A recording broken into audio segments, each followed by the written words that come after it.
Bună ziua, frumoși mei săgetători! Bine ați venit, dragii mei! Astăzi vom face etalarea pentru luna iulie, etalare generală, pentru toți cei care aveți soare, luna, ascendent sau Venus în săgetător. Vom începe prin a scoate 3 mesaje din acest minunat oracol, să vedem care sunt principalele sau cele mai importante mesaje care trebuie să le auziți de la mine, da? De pe acest canal. Hai să vedem! Săgetători, iulie 2024, mesajele principale ale acestei luni. Începem. Iubire de sine. E momentul să te centrezi pe tine. Să-ți asculți. Îmi vine să spun să-ți asculți sufletul. Sufletul tău are ceva să-ți transmită și în momentul să te centrezi pe ce vrea el. Înainte să vezi ce vrea sufletul tău, trebuie să fii conștient dacă într-adevăr îți face bine, să zicem așa, sau nu. Pentru că aici vorbim despre iubire de sine. Dacă sufletul meu vrea ceva, nu contează ce vrea, îmi face mie bine pentru autostima mea, îmi face mie bine pentru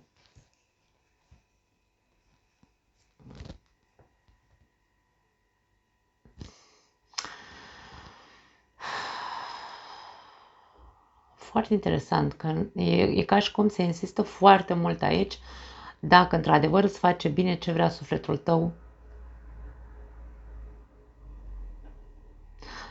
să obțină. Avem următoarea carte, ego și frică. Acest mesaj poate veni cu o frică inconștientă pe care o ai,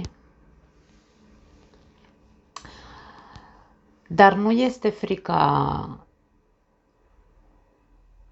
eului tău adevărat, să spunem așa, ci a ego-ului, da? Ego-ul tău are teama de a nu fi probabil băgat în seamă. Ar putea să fie pentru că aici e legat de autostima ta, da? De iubirea de sine.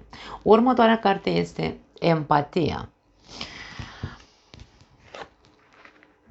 Empatia, această carte ne arată două persoane care are, această femeie, vedem, da, are o mână pe inima ei și o mână pe inima celuilalt.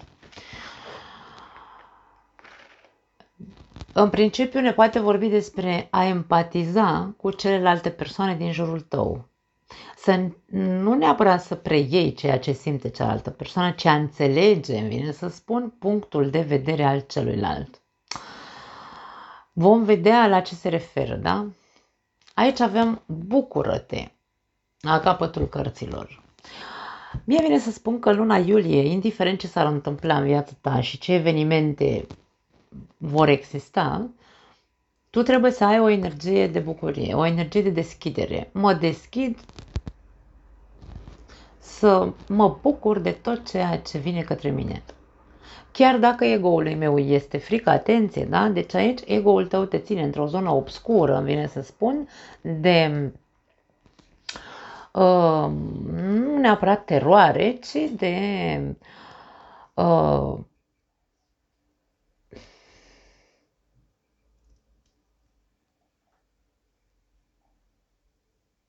poate are legătură, partea asta cu frica ego-ului tău, poate are legătură cu această empatizare, cu această acceptare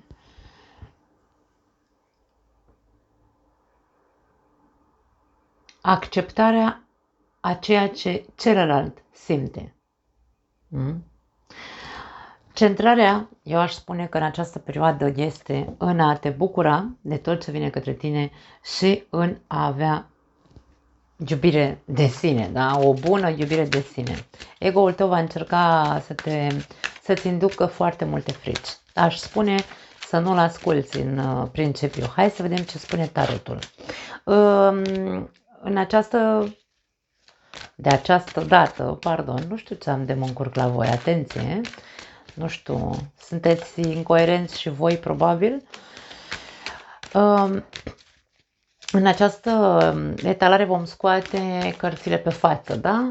Vom face crucea celtică pe față. Până acum puneam cărțile cu fața în jos, iar m-am hotărât să le fac pe față. Situația 6 de cupe, trecutul, interesant. În mintea ta avem temperanța, în subconștient roata norocului. În trecut nebunul, în viitor as de spade. Concluzia as de cupe, foarte interesant. La capătul cărților 10 de monede. Pentru unii dintre voi este vorba despre planul financiar, aș spune, sau carieră, iar pentru alții dintre voi poate fi iubirea foarte intensă aici aspectată. În principiu aș spune că situația lunii iulie are legătură cu ceva care se repetă din trecut și pe care tu conștientizezi că repeți un tipar probabil de comportament.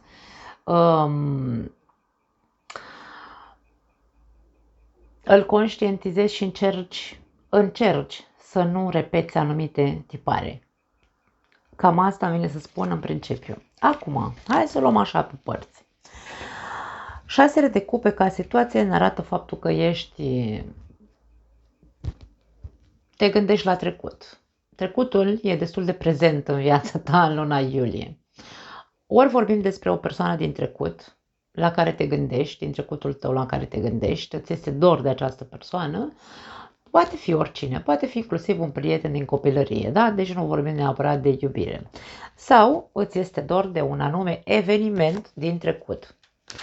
Hai să vedem cu ce vine 6 ăsta de cupe. Avem cavaler de monede și avem 2 de bâte. Cred că aici pentru unii dintre voi evaluați foarte mult acest trecut și vă faceți planuri. Sunteți cu privirea în urmă, da, unii dintre voi legătura e cu o persoană. Tu îți dorești să-ți faci niște planuri de viitor cu persoana asta din trecutul tău. Te văd încercând să faci niște pași concreți înspre această persoană sau înspre a-ți îndeplini într-un fel sau altul planurile astea. Că sunt pe parte financiară, că e vorba despre o ofertă pe care o vei primi de la cineva din trecutul tău și care îți va deschide aici niște orizonturi noi, ar putea să fie pentru unii dintre voi. Dacă vorbim despre iubire, sunt planuri pe care tu în sufletul tău încerci să le faci realitate, vine să spun, da? Să le materializezi dacă vrei.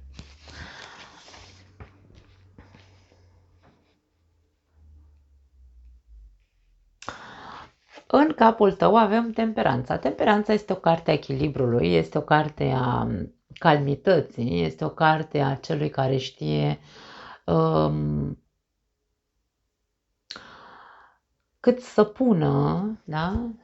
Pentru că aici avem 2 cupe și această persoană, ca și cum face o poțiune aici, ca și cum face o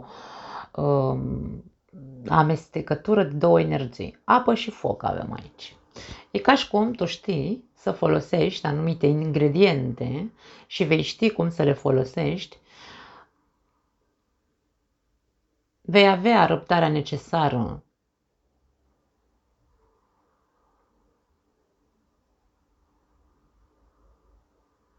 ca să vezi cam ce ar putea să iasă din poțiunea asta pe care tu încerci să o faci. Măi, ce mesaje interesante aici la voi, foarte spirituală etalarea asta, da? Hai să vedem cu ce vine temperanța.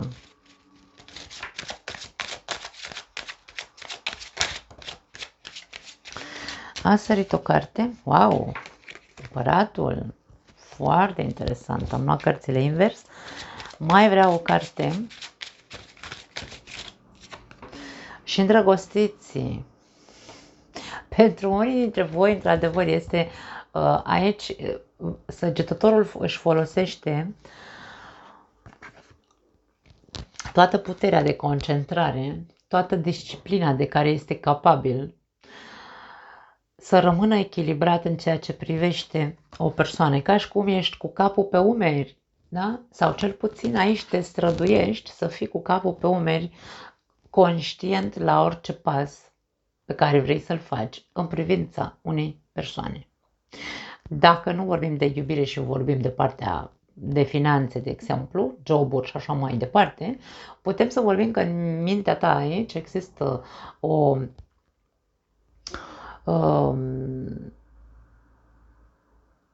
putere de concentrare foarte mare și o autoritate înăuntrul tău, în mintea ta, o autoritate care îți spune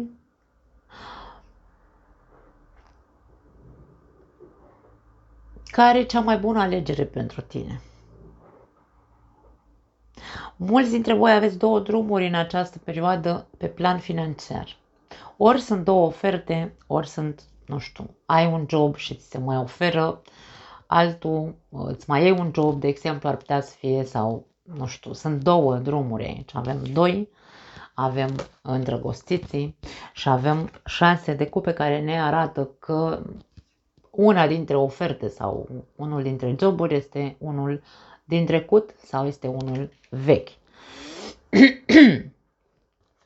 Aș spune că vei ști care e cea mai bună variantă pentru tine. Dacă ești agitat, încearcă să fii cât mai calm. Eu nu te văd agitat, te văd chiar foarte pe picioarele tale și te văd chiar foarte stăpân, da? Ăsta era cuvântul, stăpân. Ești stăpân pe tine și știi foarte bine care e cea mai bună variantă pentru tine din punct de vedere financiar, sau vei ști, da? În momentul în care vei primi cea de-a doua ofertă, cum ar veni. Hai să vedem în subconștient. Avem roata norocului. Acel tipar de comportament pe care îl repeți sau acel tipar de gândire pe care îl repeți, ceva aici vedem că în subconștientul tău încă se învârte. Hai să vedem ce se învârte. 10 de monede. Avem aceeași carte ca și energia generală. Poate fi concentrarea pe bani, pentru unii dintre voi au căzut foarte multe, nu vreau atâtea. Și regina de monede. Dacă vorbim pe plan de iubire, să spunem așa, ce se repetă în mintea ta este aceeași placă. E ca și cum eu vreau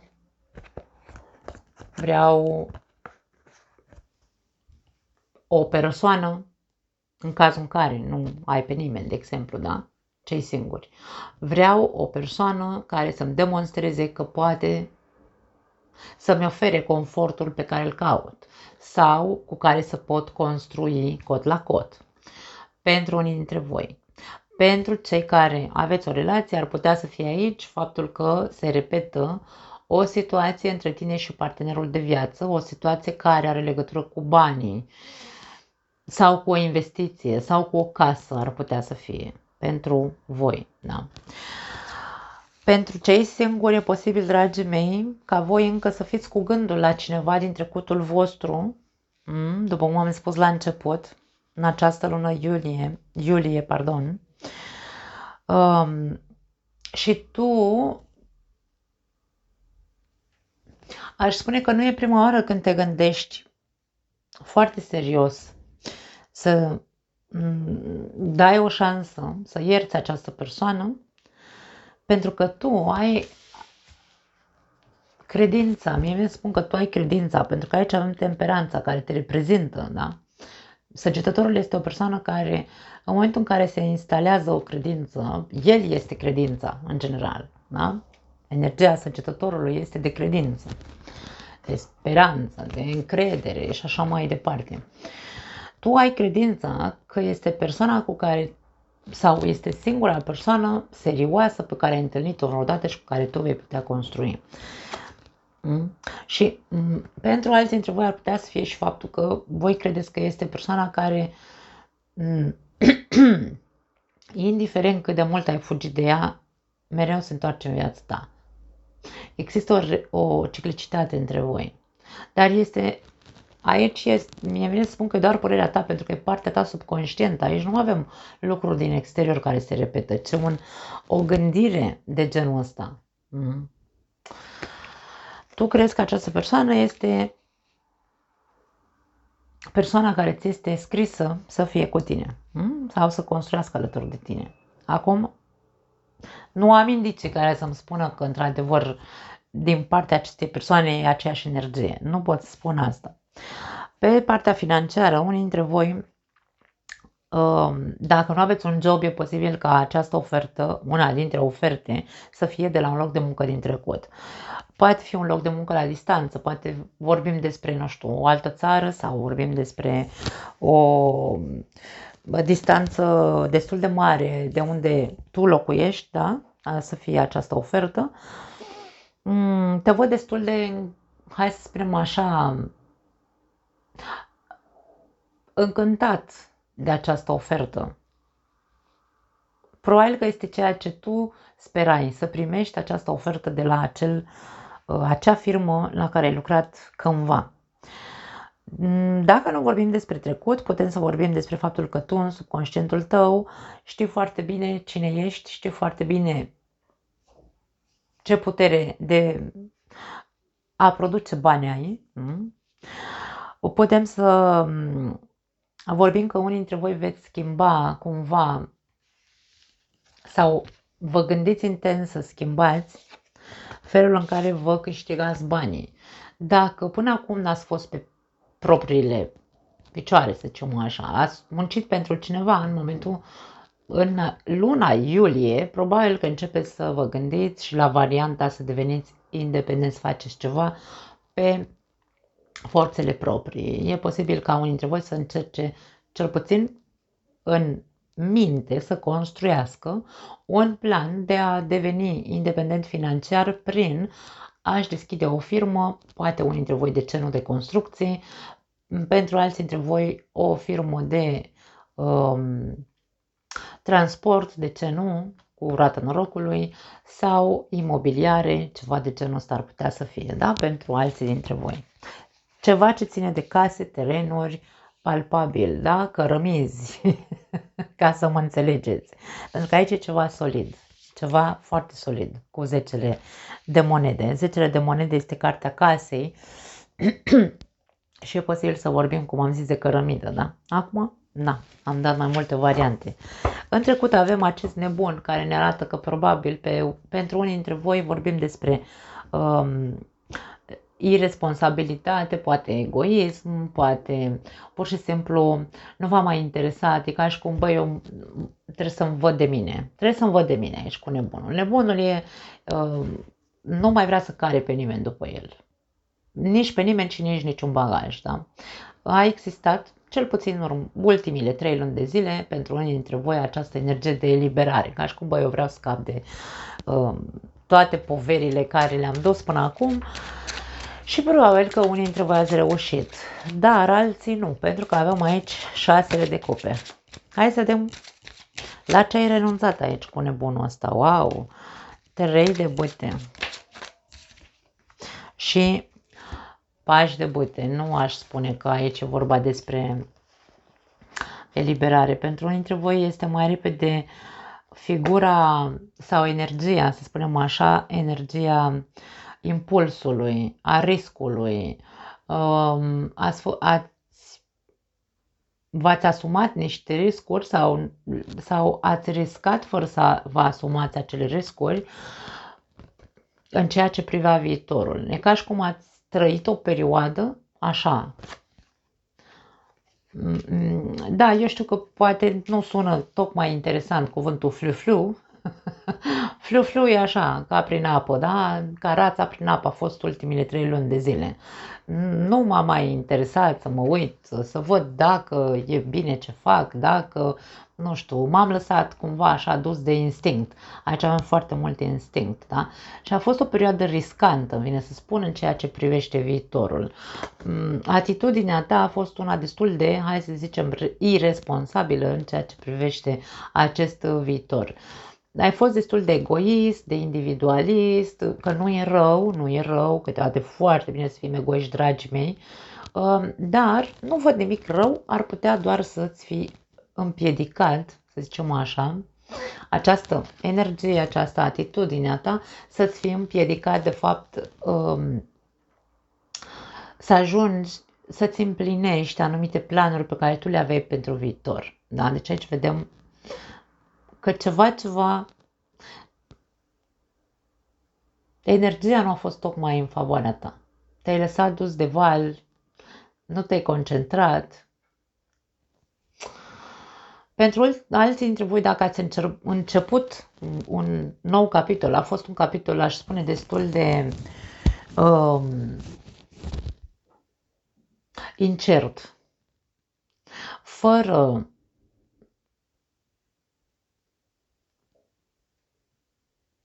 rezultate în momentul de față, pentru că vezi ce vedem aici, da? În prima carte care a ieșit pentru luna iulie este 6 de cupe, care ne vorbește de trecut. Acest viitor la care tu te gândeai și probabil că ai început un nou ciclu sau un nou capitol în viața ta în ceva anume, poate fi ceva aventuros, riscant și așa mai departe, cum am zis mai devreme, dacă ai făcut acești primi pași, încă n-ai ajuns acolo unde tu ți-ai dorit. Și vedem că încă mai ai această conotație de trecut în această perioadă. Hai să vedem în următoarele 3 luni de zile avem asul de spade. Asul de spade vine cu adevăr, asul de spade trebuie într-un fel sau altul folosit pentru a soluționa probleme, pentru a rezolva anumite lucruri din viața noastră. Asul de spade înseamnă acceptare, asul de spade înseamnă comunicare, dar comunicarea trebuie să fie cât mai reală, realistă dacă vrei, asertivă și fără a face rău, pentru că spada are două tăișuri. Asul de spade, n-am să obosesc niciodată să spun că putem să-l folosim în două feluri. Să facem bine ca să rezolvăm problemele cu care ne-am confruntat până acum, da? Prin comunicare, prin sinceritate, și putem să-l folosim și pe partea negativă și să băgăm degetul în rană cu acel adevăr, da? Să facem răuvoit într-un fel de răzbunare, ar putea să fie asul de spade. Așadar, atenție ce faceți cu acest as de spade în următoarele 3 luni, da? Hai să vedem cu ce vine. Pași de cupe a sărit aici. Și 3 de spade, ia uite. Pentru unii dintre voi, în următoarele 3 luni de zile, probabil că acest as de spade va fi folosit în a spune niște adevăruri dureroase, dar în același timp în a-l vulnerabiliza pe celălalt, a răni pe cineva, vei răni pe cineva aici. Nu degeaba a ieșit această carte a empatiei. Gândește-te înainte de a scoate pe gură ceva, gândește-te dacă ție ți-ar plăcea să ți se spună ceea ce tu vei spune aici. Ok? Foarte interesant acest mesaj. Dacă tu ataci din frică, pentru că aici, uite, ego-ul ăsta care din nou se bagă și el să ne explice prezența lui. Frica, da? Dacă tu ataci ca să te protejezi pe tine din punct de vedere emoțional, pentru că ego-ul tău este frică să accepte faptul că probabil și tu ai niște ieșiri din punct de vedere verbal care nu sunt tocmai ok pentru ceilalți. Folosește-ți această empatie pentru a-ți da seama cât de multă putere de a face rău cu cuvântul, da? Ai. Îmi vine să spun să încerci să te pui în locul celuilalt, pentru că ceea ce nu, cum era proverbul ăla, ce ție nu-ți place, altuia nu face. Exact asta este ceea ce vrea să ne zică această combinație. Asul de spade vine și cu rezolvările unor probleme. Pentru alții dintre voi, dacă îl folosiți într-un mod pozitiv, veți putea rezolva probleme care încă vă fac să sufere în relația voastră, în relațiile voastre în general, da? Pentru că aici, după cum am zis aici, putem vorbi despre inclusiv relații de prietenie, nu doar de iubire. cu oricine ați avut probleme din punct de vedere emoțional, v-ați rănit sau v-au rănit sau nu știu, se pot rezolva acele probleme pentru a cicatriza odată pentru totdeauna această inimioară frântă, a vindeca această inimioară, a ta, a celuilalt, a tuturor. Da. Pentru alții dintre voi, dacă nu este o comunicare, poate fi o acceptare. Vei accepta pierderea emoțională, să spunem așa, a unei persoane. Poate unii dintre voi, dacă sunteți singuri, ar putea să fie pentru unii dintre voi că sunteți îndrăgostiți de cineva cu care voi, da, vă doriți mult mai mult aici. Încercați să vă faceți planuri, după cum am zis la începutul etalării, în legătură cu această persoană. E ca și cum e persoana cu care tu crezi că vei putea construi ceva mai mult.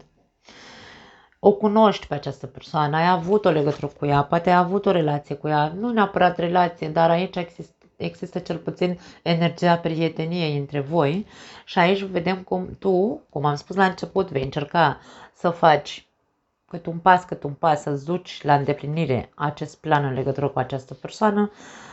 Ar putea să existe acceptarea refuzului pe plan emoțional, dacă ești îndrăgostită de persoana asta și persoana cealaltă nu este, aici vedem că în următoarele 3 luni de zile tu vei accepta această dezamăgire, da?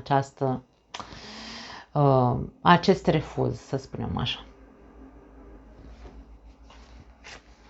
Pentru varianta asta aș spune că empatia, dragii mei, ar putea să fie aici chiar dacă ție sufletul tău nu acceptă, da? Pentru că aici avem durere. Sufletul tău nu acceptă un refuz. Încearcă să-ți imaginezi că cineva este îndrăgostit de tine și ție nu-ți place persoana aia sau nu știu, habar n-am, pentru că refuzul acestei persoane poate să fie din cauza unor X motive, nu are importanță, nu stau să dau aici explicații de ce te-a refuzat. Nu sunteți pe aceeași undă, nu vă doriți același lucru, da? Și când unul e îndrăgostit și celălalt nu, sau unul își dorește mai mult, celălalt nu, cel care își dorește mai mult suferă. Dar imaginația asta despre care vorbeam, ca să poți să folosești această empatie și să nu fie doar ego și să zici, dar ce, eu ce-am de nu mă iubește sau nu știu ce zici tu acolo, aici e vorba despre, ok, dacă altcineva se îndrăgostește de mine și mie nu-mi place acel cineva, nu-i fac rău, adică nu suferă persoana aia, va trebui să accepte refuzul meu, la fel cum și eu, da, despre asta vorbim empatie aici, și eu trebuie să accept refuzul acelei persoane. Asta e, cam asta e povestea, aș spune. Puteți să ajungeți să vedeți cu claritate că nu are niciun sens să insistați unde ușa e închisă, cum ar veni, da? Iar pentru alții, cei care am spus că e posibil ca o persoană din trecutul tău cu care ai avut o relație să se întoarcă la tine și tu sau să vă reîntâlniți într-un fel sau altul aici, există o reîntoarcere, o reintrare în cerc, cu toate că tu ai încercat să te eliberezi și să-ți începi altă viață, am zis, nu mai repet, da? Aici ar putea să existe împăcarea, da? Cu persoana asta din trecut sau cel puțin sufletul tău îți spune să te împaci cu această persoană. Aici, mesajul ăsta e pentru voi. Iubire de sine, da? De ce spun asta? Pentru că ce a ieșit pentru următoarele 3 luni de zile este asta. Da? Iar pentru voi, în acest caz, dragii mei, indiferent că voi credeți că această persoană este destinată vouă și că dacă se tot întoarce înapoi la mine, nu știu, mă iubește sau ce-o fi, mereu mă alege pe mine aici, e ca și cum persoana asta, indiferent de câte ori a plecat din viața ta, tu crezi că întotdeauna pe tine te-a ales. Mie vine să spun că persoana asta este un jucător, este o persoană care îi place să aibă aventuri, este o persoană care vrea să experimentezi în continuare. Și aici tu, hai să spunem așa că vei vedea încă o dată trădarea acestei persoane. Că poate nu ți-a fost suficient. Câte șanse ai dat, probabil. Auci, da. Concluzia, asul de cupe. Hai să vedem cu ce vine asul de cupe, da? Pe plan profesional sau de carieră sau bani, acest as de spade vine cu rezolvarea unor probleme sau a unor lipsuri financiare. Poate fi pentru unii dintre voi că se rezolvă, după cum am zis aici, avem un contract de muncă în plus față de cel pe care tu... Există două oferte, da? Să nu uităm. Ori tu vrei să-ți faci o afacere și mai ai un job, ori ai un job și mai vine încă o ofertă, ceva de genul poate să fie pentru alții dintre voi. Aici vedem cum se rezolvă problemele tale financiare și începi să îți revii, să zicem așa. Poate unii dintre voi aveți o frustrare sau un eșec pe care l-ați trăit pe plan financiar, indiferent că vorbim că ai încercat, da? Dacă aici tu ai încercat să faci o afacere în trecut și n-a mers afacerea aia, n-a dat niciun fel de rezultate zero pentru viitor, a fost pentru că tu nu ai, într-un fel sau altul, nu ți-ai asumat decât riscuri, dar n-ai făcut lucrurile ca la carte, ai făcut din impuls ceva, da? Și ai avut probabil pierderi financiare, a fost complicată perioada pentru tine, vedem că încerci să te recuperezi încet, iar aici e ca și cum rezolvi, pentru că înveți, asul de spade vine întotdeauna, nu se rezolvă nimic dacă n-am învățat lecția, da? E asul justiției, dacă vrei. Vei conștientiza și vei accepta că tot ceea ce ai făcut așa flu, după cum am spus în varianta trecut, n-are cum să ajungă la succes și vei accepta că vei accepta pierderea, să zicem așa, conștientizând că a fost totul ceva superficial din partea ta. Și atunci, bineînțeles că ce face? Îmi intră mințile în cap, da? Și data viitoare o să fac mai bine. Asul de cupe, concluzia, este o carte pozitivă, vorbim despre capitole noi aici pentru mulți dintre săgetători, unii din punct de vedere emoțional, ia uite asul de spade a sărit din nou, iar pentru alții dintre voi din punct de vedere profesional sau financiar. Avem Marele Preot. Aici vorbim despre concluzia pentru unii dintre voi, hai să vorbim despre profesional întâi, aici vorbim despre acea ofertă sau acel nou început pe plan financiar, pentru că dacă ai două căi dintre care va trebui probabil să alegi, da? După cum am zis, vei ști ce e mai bine pentru tine aici, cumpăratul. Și concluzia este că pe plan financiar totul se va rezolva și vei avea niște, hai să spunem așa, poate fi pentru unii dintre voi contracte cu instituții de stat, pentru alții dintre voi acceptarea unor norme, reguli la locul de muncă, la noul loc de muncă, probabil. E un nou început cu altă concepție, îmi vine să spun. Dacă tu, până acum, dacă tu ai propria afacere sau ai avut un eșec în afaceri, faptul că tu accepti că n-ai făcut totul bine, că ai făcut totul din impuls, nu te-ai implicat foarte tare și așa mai departe și aici te trezești și zici, ok, gata, am învățat lecția, acum fac mai bine, ai lecția învățată și toate proiectele pe care le ai sau toate, știu și eu, ofertele pe care le vezi, pentru că asul de spade vede, da? E conștiința noastră, tot ce vezi la alte oportunități, vreau să zic, toate oportunitățile pe care le vedea în legătură cu instituțiile de stat le vei profita și vor fi în beneficiul tău. Aici, Marele Preot este ca și cum mi-am învățat lecția atât de bine, m-am trezit atât de bine aici, încât sunt ochi și urechi, instinct și intuiție către a construi aici. Și vorbim despre anumite contracte, probabil, care se vor semna între tine și instituții de stat, ar putea să fie. Pentru alții dintre voi este un nou job pe care va implica foarte multă responsabilitate, care va implica foarte multe norme care trebuie să acceptate. Eu cred că te vei adapta foarte bine la această nouă formă de a munci, îmi vine să spun. Da. Pe plan emoțional, dacă aveți o relație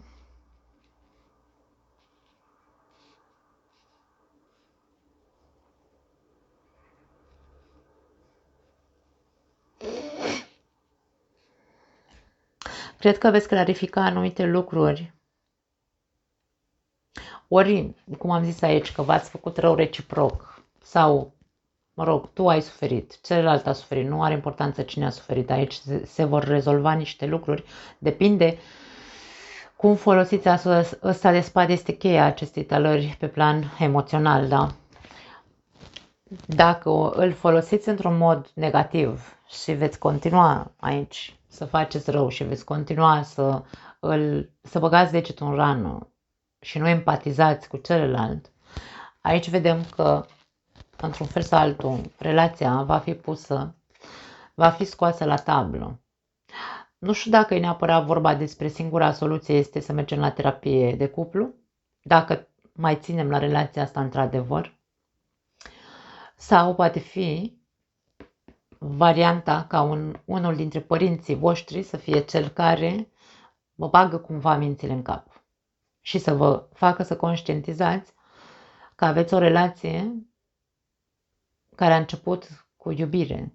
Da? Să nu uităm acest 6 de cupe. Relația voastră a început iubindu-vă, poate de mici copii. V-ați îndrăgostit unul de celălalt. Unde vreți să o duceți în stadiul ăsta? Despre asta e vorba aici. Bineînțeles, pentru cei care într-adevăr au o relație cu cineva care, dacă aveți cu cine, cum zic eu, da? Pentru că aici, dacă vorbim despre săgetători care au probleme în relații cu un partener, nu știu, egoist, autoritar, sau poate tu ești acela, aici degeaba ți-ai luat partenerul din iubire, v-ați căsătorit din iubire, de exemplu, dacă cu timpul acest partener este ignorat, este rănit și este batjocorit. Îți bagi joc de inima lui, inima asta de copil de care te-ai îndrăgostit. Asul de spade poate însemna o nouă șansă în aceste relații, dar nu în felul în care vine relația, ci cu cărțile pe masă și cu compromis. Păi ce facem? În numele iubirii putem să facem rău? Dogma, să nu uităm. Marele Preot înseamnă dogmă, tradiție. În numele iubirii poți fac orice. Ce faci? Poți să rezolvi în numele iubirii sau să închizi rana sau poți să o deschizi sau să o mărești mai mult. Atenție, șansele sunt foarte mari ca această relație să renască dacă problema e foarte gravă și nu reușiți voi să o rezolvați, aici e vorba despre mergeți la terapie de cuplu, că doar așa puteți să vă recuperați relația. Pentru cei care conștientizați, dragii mei, și aici nu faceți rău, ci reparați, da? Și folosiți asul ăsta de spade pe partea pozitivă. Aici vorbim despre ambii parteneri se compromit în totalitate, fac un nou jurământ, îmi vine să spun, pentru această relație, da? Și renaște relația. Încep să demonstreze iubire, încep să se asculte, încep să-și vorbească din ce în ce mai dulce, da? Despre asta e vorba aici.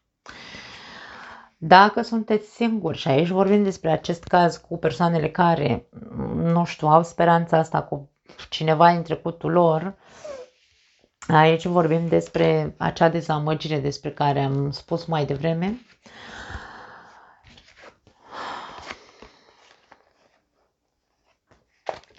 Asul de spade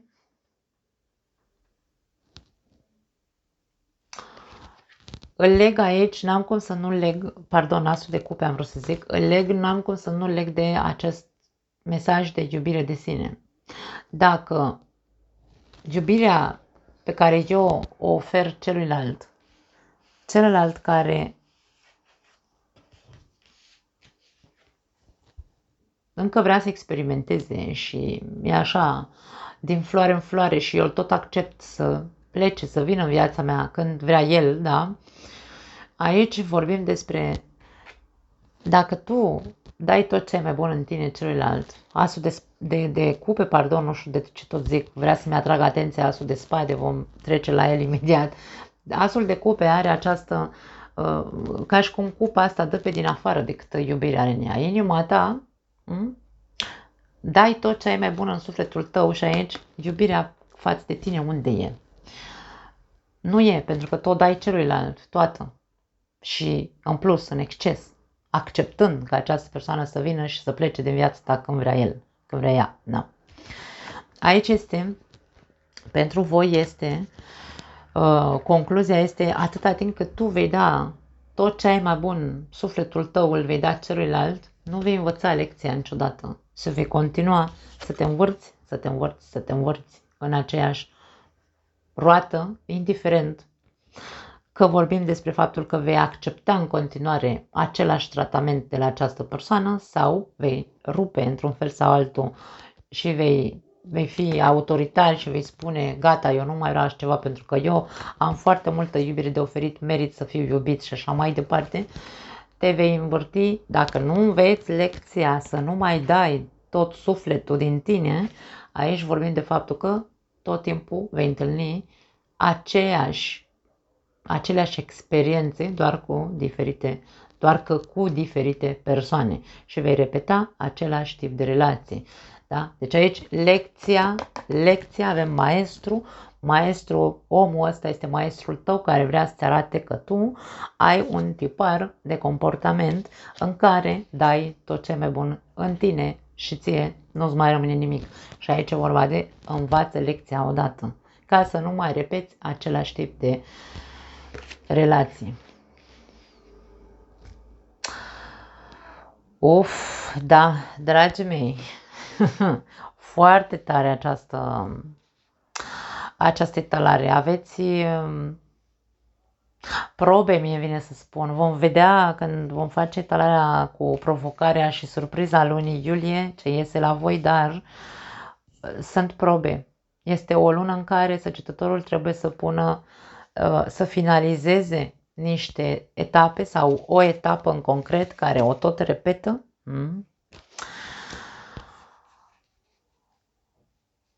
Să se compromită cu el însuși și să deschidă alte etape în viața lui. Azi de spade, azi de cupe. Aici săgetătorul are nevoie să deschidă etape concrete în care fericirea să existe în viața lui. Nu să mai existe atât inimi frânte și adevăruri spuse urât sau dezamăgiri din partea celuilalt. Da. Cam asta e, dragii mei, nu mai am altceva pentru voi. Vă pupăcesc, ne vedem data viitoare. Ceau!